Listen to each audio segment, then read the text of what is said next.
Botox is giving those with Well, I'm talking spastic about vocal the cords article in past tense. back their voices. Yeah. Botox is giving patients with spastic vocal cords back their voices. Front page, New York Times. Okay. Now, was that a satisfactory statement in your view? No, because I asked Mr. McNeil, could he give me documentation for the statement? And he did. He gave me the documentation from the Journal of Otology, Rhinology, and Laryngology, an article published in 2002, which had absolutely nothing to do with what that statement was. Nada, nothing. And I thought that was quite interesting. I also pursued who gave him that statement, because Donald G. McNeil, Jr. is not privy, he's not experienced in spasmodic dysphonia, nor is he privy to Botox. Right. So who had given him that very succinct statement that Botox is giving back those with spastic vocal cords their voices, which is absolutely, and I'm saying Would from my McNeil experience, have the information on it's his not own? relevant. Would Donald G. McNeil, Jr. have the information through his own education, background, training in the area of voice and speech? Would he know to make a statement about Botox giving patients with spastic vocal cords back their voices? Would he be able to make a statement like that? Not from my awareness and knowledge, as far as I can tell. No, not at all. The editor, an assistant editor of the Science Times, where this Brody article came from, saying Botox is a treatment of choice statement, the state of the art and surgery, and that surgery has failed. And now they're coming back with that statement. An editor is telling us all kinds of wonderful stories that, as far as he can tell, you want to read this thing?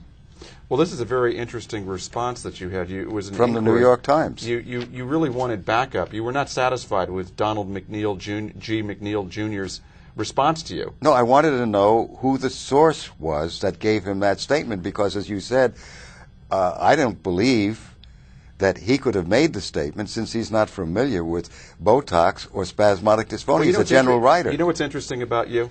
You're interested in finding out sources, and so is Patrick Fitzgerald, a U.S. attorney working out of Chicago right now. He's trying to figure out who outed Valerie Plame. And Judith Miller went to jail. Now, are you suggesting that Donald G. McNeil Jr. would go to jail for 85 days to protect his source because he refuses to cough up the source to you? The New York Times refuses to cough up the source. Why? What are they hiding? I've written to Sulzberger, Sr. and Jr.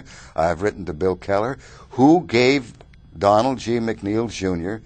that statement? The statement. Specifically, what was the statement? Yes. What was that Botox statement? is giving those with spastic vocal cords back their voices. Okay, now in response to that, I will read this letter. Okay. That if we want to hone in on this a little bit on the camera, so you can see this is from the New York Times, and it is a letter basically to clarify whether there was an inaccuracy, as they view it, in the paper. Now here's the response. Dear Dr. Cooper, your letter to Nicholas Wade was passed along to me by Arthur O. Sulzberger. Sulzberger is the son of Sulzberger Sr.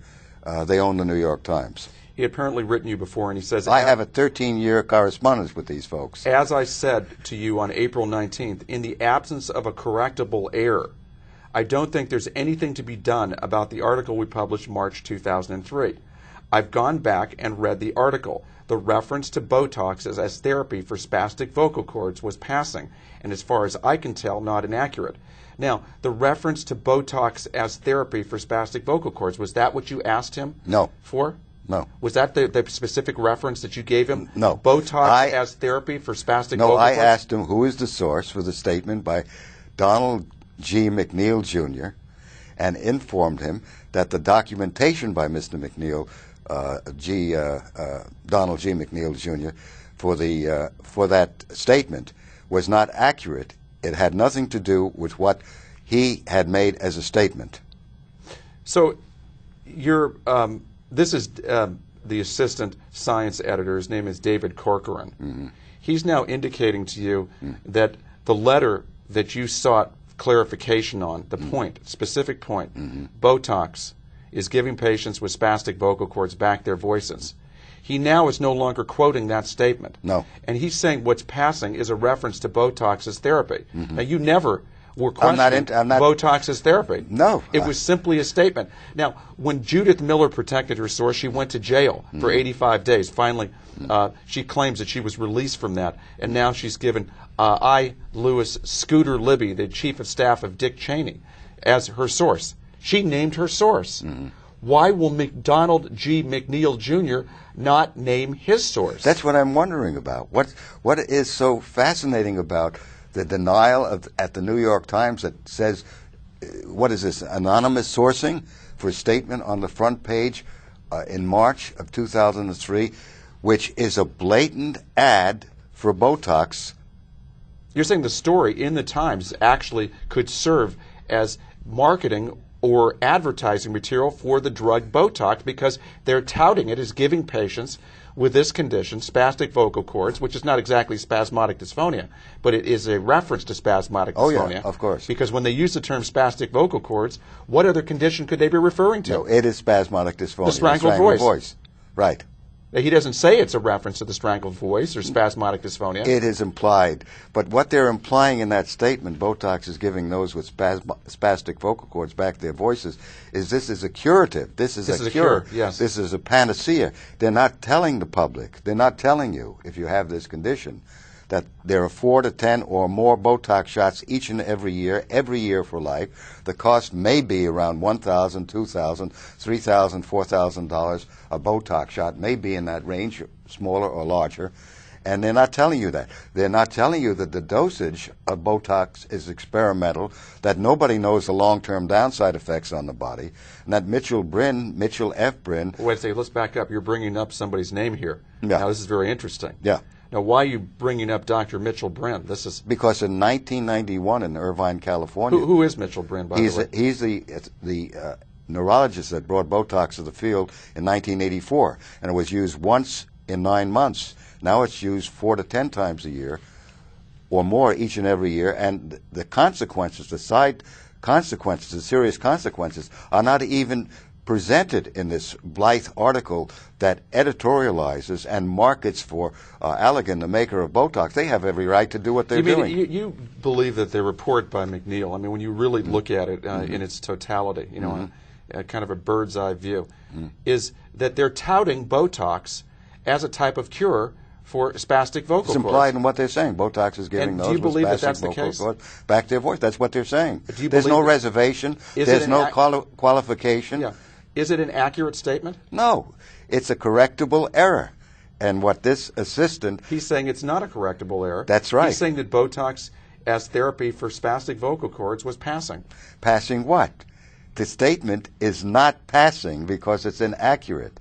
But the statement that Botox is a treatment for spastic vocal cords is an accurate statement. Yes, it is. That is passing. Yes, it is but passing. That's not what you asked them. No. And you that's asked not them what... the specific claim that Donald G. McNeil Jr. made in that article, which sounds almost like he was programmed by It's Allergan a drug handout. or somebody who represents Allergan. Right. That's why a PR, right. It's a PR slogan. It's a lobbying effect. Does it sound like a slogan? What? It sounds like a slogan. Yes. Like a PR marketing slogan. Yeah, Botox is giving patients with spastic vocal cords back their voices. Now, who could possibly come up with a marketing slogan like that? Well, that's what I'm saying, and that's what I'm asking. Who gave you that statement? Well, you mentioned a fellow by the name of Mitchell F. Brin. Now, tell me a little bit more about him. Brin was in the article as a senior vice president of development. He's on the payroll of Allergan now. And he is the one in But he's not cited by Donald McNeil Jr. What's that? No, he's not. He's not cited by Donald G. McNeil Jr. in his article as giving him that statement. No, he's not. So who gave him the statement? Now, there's something very interesting. Let me ask you this. This is another question. In your learned and educated view, having really looked at this and examined this, is it within the realm of possibility that a statement like Botox is giving patients back with spastic vocal cords back their voices, is it possible that somebody like Mitchell F. Brin could have given him that statement, Donald G. McNeil Jr.? Yeah, he could have gotten that from someone who is